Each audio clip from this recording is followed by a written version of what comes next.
Assalamualaikum warahmatullahi wabarakatuh. Perkenalkan, saya Bagas Razordi Nugroho dari jurusan Sistem Informasi dengan nomor NIM 39120.512. Saya berasal dari Universitas Pancasakti Bekasi. Nah, di kesempatan kali ini saya sedikit akan mempresentasikan tentang deadlock. Yuk langsung saja. Pertama, pokok pembahasannya ada pengertian dan latar belakang deadlock, penyebab deadlock, strategi untuk mengatasi deadlock, dan kesimpulan. Yang pertama, deadlock. Deadlock itu adalah keadaan di mana dua program memegang kontrol terhadap sumber daya yang dibutuhkan oleh program yang lain. Tidak ada yang dapat melanjutkan proses masing-masing sampai program yang lain memberikan sumber dayanya, tetapi tidak ada yang mengalah. Nah, pengertian dan latar belakangnya yaitu pertama, analoginya seperti pada kondisi jalan raya di mana terjadi kemacetan parah. Selanjutnya, deadlock juga adalah efek samping dari sinkronisasi di mana satu variabel digunakan oleh dua progres. Nah, ini contoh model dari deadlock. Bisa diperhatikan seperti ini. Selanjutnya, penyebab deadlock.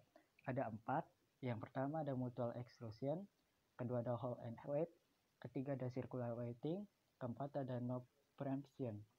Nah, untuk terjadinya deadlock harus memenuhi salah satu dari 4 syarat di atas. Nah, yang pertama ada mutual exclusion, yaitu kondisi yang pertama adalah mutual exclusion, yaitu proses memiliki hak milik pribadi terhadap sumber daya yang sedang digunakan.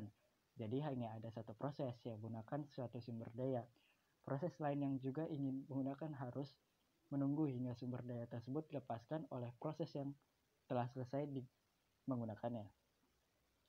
Lalu ada hold and wait, yaitu kondisi yang kedua adalah hold and wait, yaitu beberapa proses saling menunggu sambil menahan sumber daya yang dimilikinya.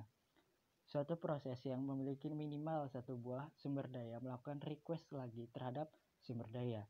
Akan tetapi, sumber daya yang dimintanya sedang dimiliki oleh proses yang lain. Yang ketiga adalah no preemption. Kondisi yang selanjutnya adalah no preemption, yaitu sebuah sumber daya yang hanya dapat dilepaskan oleh proses yang memilikinya secara sukarelawan setelah ia selesai menggunakannya. Proses yang menginginkan sumber daya tersebut harus menunggu sampai sumber daya tersedia tanpa bisa merebutnya dari proses yang memilikinya.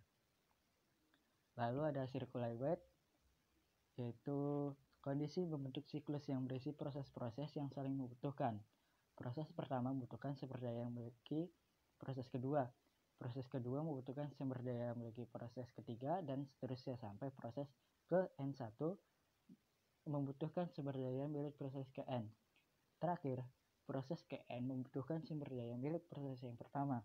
Yang terjadi adalah proses-proses tersebut akan selamanya menunggu.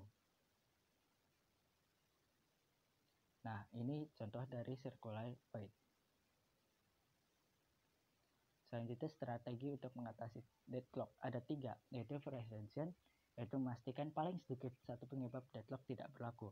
Kedua ada avoidance, yaitu sistem menolak request terhadap resource yang berpotensi deadlock atau menggunakan algoritma Banker. Yang ketiga ada detection dan recovery, yaitu membiarkan deadlock terjadi, lalu mendeteksinya, kemudian melakukan recovery, dan selanjutnya menggunakan algoritma Ordich. Nah, prevention yaitu motivasinya membuat file spool untuk resource yang digunakan bersama-sama. Hold and wait yang memaksa sebuah proses untuk melepaskan resource yang dimiliki ketika meminta resource baru. Circular waiting yaitu memberikan penamaan resource berdasarkan ukuran atau level. Terakhir, no prevent yaitu memperbolehkan adanya prevention. Selanjutnya ada avoidance, yaitu resource management menolak proses yang minta resource berpotensi deadlock. Jika ada permintaan resource yang maksimum digunakan, maka proses tersebut akan dipaksa untuk melepaskan resource yang sudah dimilikinya. Terakhir, avoidance itu perlu adanya informasi tambahan. Terakhir ada detection dan recovery, yaitu membiarkan deadlock terjadi lalu mendeteksinya, kemudian melakukan tindakan recovery seperlunya. Algoritma yang paling terkenal adalah algoritma Ordich. Tindakan recovery yang dilakukan adalah melakukan prevention, membuat checkpoint untuk rollback lalu membunuh proses yang prioritasnya kecil. Nah, fakta tentang deadlock dalam OS. Pada Windows NT, deteksi deadlock yaitu berupa BOSDE atau Blue Screen of Death. Recovery-nya sendiri adalah reboot sederhana. Kalau untuk Linux, untuk mengetahui apakah terjadi deadlock, yaitu dengan menggunakan source view. Untuk mengetahui proses yang menggunakan CPU 100%, lalu kill saja proses tersebut. Nah, deadlock di Linux ini ada beberapa kasusnya.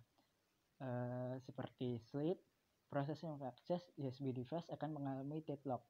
Hal ini disebabkan fungsi schedule pada kernel yang digunakan tidak menyimpan state sebelum sleep. Sehingga ketika kernel dijalankan kembali, proses-proses yang mengakses USB device tersebut menunggu giliran mengakses, sementara scheduler belum menjadwal masing-masing proses. Nah, kesimpulannya yang pertama, deadlock adalah situasi di mana satu atau lebih proses tidak akan pernah selesai tanpa adanya recovery. Kedua, 4 kondisi penting untuk deadlock yaitu pertama ada mutual exclusion, hold and wait, circular wait, and no preemption. Terakhir, deadlock sendiri bisa diatasi oleh berbagai strategi, yaitu ada prevention, avoidance, detection, and recovery. Nah, sekian dari sedikit presentasi dari saya. Terima kasih atas perhatiannya dan mohon maaf bila ada banyak kesalahan kata. Saya Bagas Rasuri pamit undur diri. Assalamualaikum warahmatullahi wabarakatuh.